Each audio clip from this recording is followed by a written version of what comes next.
Screening are shielding effect అంటూ ఉంటాం. అంటే ఏంటి? జనరల్గా నేను దేనికోసం వెతుకుతున్నాను తెలుసా?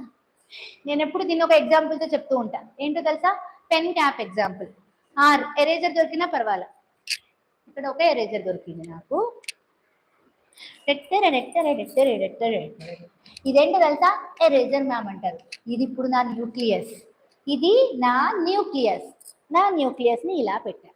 ఇవి నా ఇన్నర్ ఎలక్ట్రాన్స్, ఇవి నా అవుటర్ ఎలక్ట్రాన్స్.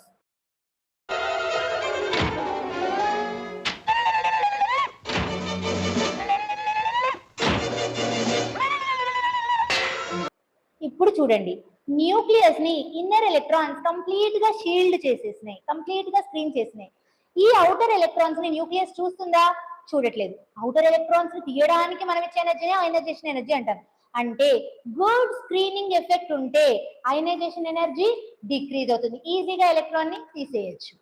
అదే పోర్ షీల్డింగ్ ఎఫెక్ట్ అంటే న్యూక్లియస్ చిన్న చిన్నగా ఎలక్ట్రాన్స్ ని చూస్తుంది, outer electrons. Poor shielding effect, first ఇట్లా పెట్టాను, ఆ తర్వాత ఇట్లా పెట్టాను, ఆ తర్వాత ఇట్లా పెట్టాను అంటే న్యూక్లియస్ అవుటర్ ఎలక్ట్రాన్స్ ని బాగా చూస్తుంది, అయనైజేషన్ ఎనర్జీ ఎక్కువ అవుతుంది. ఆ ఎలక్ట్రాన్ ని మనం బాగా ఫాస్ట్ గా తీయలేం కదా. సో ఇలా ఉంటే కంప్లీట్ గా స్క్రీన్ చేస్తే ఎస్ ఆర్బిటాల్ అంటాం. పి ఆర్బిటాల్ కొంచెం కొంచెం చూస్తుంది, డి ఆర్బిటాల్ బాగా చూస్తుంది, ఎఫ్ ఆర్బిటాల్ ఇంకా బాగా చూస్తుంది. D and F orbital poor shielding screening effect ని షో చేస్తాయి.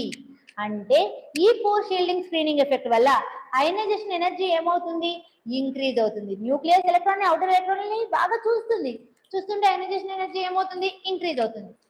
Best example.